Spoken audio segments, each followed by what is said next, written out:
Back to hour channel সকলোকে আন এটি ব্লগলৈ স্বাগতম জনাইছোঁ। আজি আমি কুকিং কৰিম। মই নহয়, মোৰ মায়ে কুকিং কৰিব।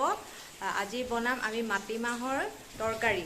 মাটিমাহটো মিচিঙত পেৰেডইং বুলি কয়, কিছুমান ঠাইত ইয়াক মাংৱইং বুলিও কোৱা হয়। বলক তেনেহ'লে পাকঘৰলৈ যাওঁ। হাই কৈ দিয়ক এবাৰ। এতিয়া মাটিমাহখিনি ধুই লৈছে, ভালকৈ আপোনালোকে ধুই ল'ব। লগতে ইয়াতে ধোৱাৰ পিছত আমি এইটো হৈছে মাটিমাহৰ খাৰ, ইয়াতে লগাই দিম আৰু খাৰটো লগালে সোনকালে সিজে। মাটিমাহখিনি ধোৱা হৈ গ'ল, এতিয়া ইয়াত আমি মাটিমাহৰ খাৰ লগাম। মাটিমাহতে মাটিমাহৰ খাৰ লগাইছোঁ, যাতে এফালে জুই ধুনীয়াকৈ জ্বলি গৈছে, কেৰাহী উঠাইছে। এই যে আমি জুই জ্বলাইছোঁ, এই জেগাটোৰ একচুৱেলি এই চৌকাটো কোৱা হয় মৰাম, কিছুমান ঠাইত ইয়াক মলুং বুলিও কোৱা হয়। এইটো কয় পৰাব। মাটিমাহৰ তৰকাৰীৰ কাৰণে লাগিব মাটিমাহ, আপোনালোকক অলপ আগত দেখুৱাইছিলোঁ। এয়া গাহৰি মাংস আধা কেজি হৈ, এফালে লৈছোঁ পিঁয়াজ, এয়া কি মাহ, নগা ধনিয়া, হালধি, নিমখ, এইফালে আছে নহৰু, আদা, জালুকৰ গুড়ি আৰু ইয়াত জলকীয়া আৰু আদাৰ পাত মিক্সিত দিয়া হৈছে। তেল কমকৈ ঢলা হৈছে, কিয়নো গাহৰি মাংসৰ পৰা তেল ওলাব। আৰু এটা কথা, যোনে যোনে গাহৰি মাংস নাখায় প্লিজ আপোনালোকে স্কিপ কৰিব, বেয়া নাপাব দেই গাহৰি মাংস বনোৱাৰ কাৰণে।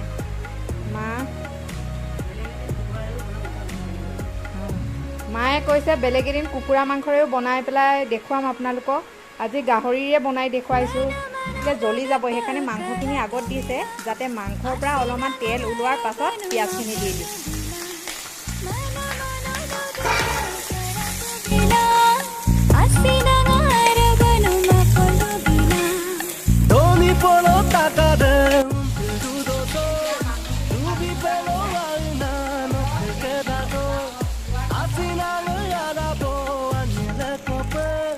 এতিয়া মাংসখিনিৰ পৰা তেল ওলাইছে, এতিয়া আমি পিঁয়াজখিনি দি দিম। জুইত বনালে খাবলৈ মজা, জুইত বনালে এটা বেলেগ এটা ফ্লেভাৰ আহে, খাই বহুত ভাল লাগে। এয়া হালধি লগালে, নিমখ লগাইছে, জলকীয়া মিক্সিৰে পিচি থৈছিলে। আপোনালোকে বেলেগ জলকীয়াও লগাব পাৰে, কেঁচা জলকীয়াও লগাব পাৰে, আমি মিক্সিত শুকান জলকীয়াও লগাব পাৰে, আমি মিক্সিত পিচি লৈছোঁ।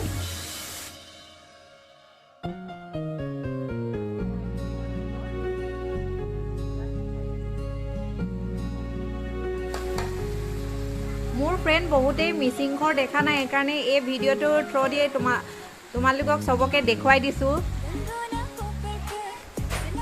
বৰ আপংটো দেখিবলৈ এনেকুৱা হয়।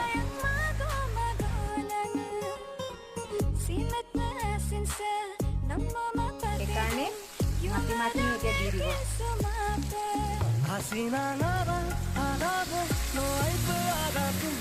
মাটিমাহত অলৰেডি খাৰ দিয়া আছেই, মাটিমাহখিনি দি দিছে।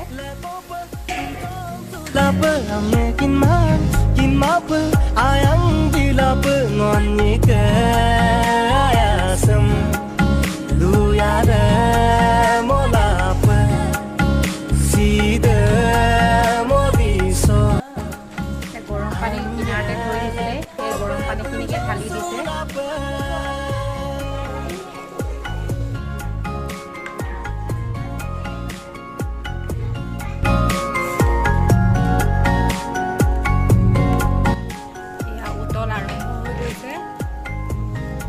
এই যে আমি তিয়াই থওঁতে খাৰ লগাইছিলোঁ, খাৰটো লগোৱাৰ কাৰণে মাটিমাহখিনি সোনকালে সিজি যায়, নহ'লে মাটিমাহ সিজিবলৈ বহুত টাইম লাগে। প্ৰেছাৰ কুকাৰত 10 বাৰ চিটি দিলেও কেতিয়াবা নিসিজে। মোৰ ক্ষেত্ৰত এনেকুৱা হৈছে, মই যেতিয়াই পাইছে কেনেকৈ ধুনীয়াকৈ সিজি গৈছে আৰু উতলি আছে।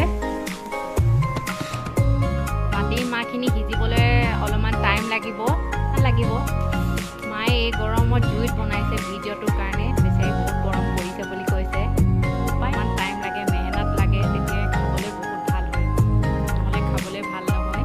এইফালে নাতি আৰু আইতা, এইফালে অকণমান কালিং পালিঙৰ খং উঠি আছে, মানে অলপমান জ্বলি আছে পৰি আহিলে বুলি, সেইকাৰণে ইয়ে ৰাজত্ব কৰিব লাগে, কিন্তু পৰিও আহি গ'ল অকণমান, তাৰ মনটো বেয়া লাগি আছে, সেইকাৰণে মুখখন বুদ্দাং হৈ আছে। উতল অহাৰ পিছত অকণমান জুলীয়া হৈ থাকে যে, সেইকাৰণে ইয়াত পিঠাগুড়ি অকণমান লগাব লগা হয়।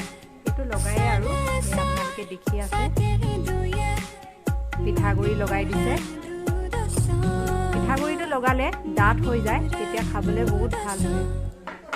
পিঠাগুড়িটো লগোৱাৰ লগে লগে এনেকৈ হিলাই দিব লাগে, নহ'লে তলত লাগি ধৰে।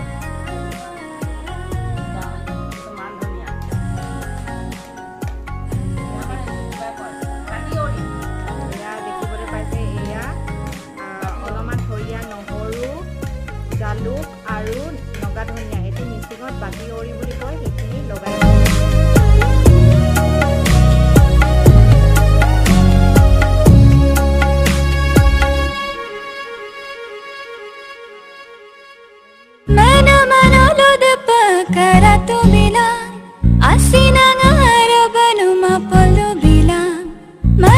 কম হ'ল, সেইকাৰণে আৰু অলপমান জালুক লগাইছে।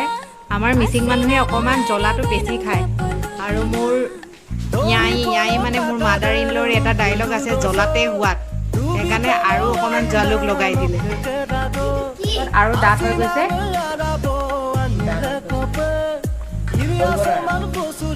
হৈ গৈছে, সেইফালে ৰুমত ৰ'ব নোৱাৰিলে, খাবলৈ আহি গৈছে, গোন্ধ পাই। এতিয়া চব্জিখিনি ডাঠ হৈ গৈছে, এতিয়া নমাই দিব। জুইটো ইমান ধুনীয়াকৈ জ্বলি আছে, আমাক এই কাপোৰযোৰত ইমান ধুনীয়া লাগি আছে, মুখখন ইমান ধুনীয়া চাইন ওলাই আছে। আপোনালোকে কমেণ্ট কৰিবচোন, মোৰ মা ধুনীয়া হয়নে নহয়? এনেই আমাৰ কাৰণে হয় বহুত ধুনীয়া।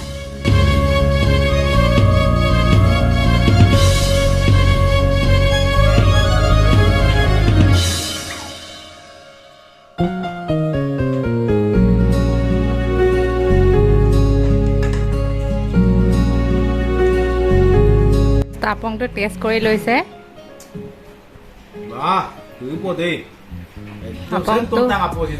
আপংটো খাই বহুত ভাল লাগিছে, ফাৰ্ষ্ট ক্লাছ হৈছে বুলি কৈছে, আৰু কোনে চাকিছে সেইটোক ধন্যবাদ জনাইছে।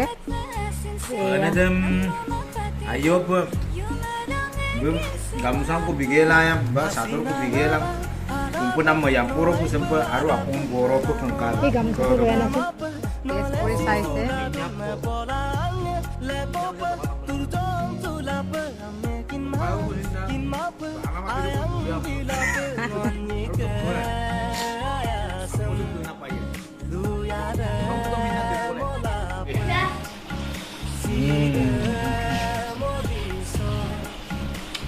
খাবলৈ কেনেকুৱা হৈছে? খাই বহুত ভাল লাগিছে। ভিডিঅ'টো ইয়াতে সমাপ্ত কৰিব লৈছোঁ। যদি ভিডিঅ'টো ভাল পায় তেনেহ'লে লাইক, শ্বেয়াৰ এণ্ড কমেণ্ট, আৰু যিহেতু চেনেলটো নতুন, প্লিজ আপোনালোকে ছাবস্ক্ৰাইব কৰিব। Thank you everyone, bye by.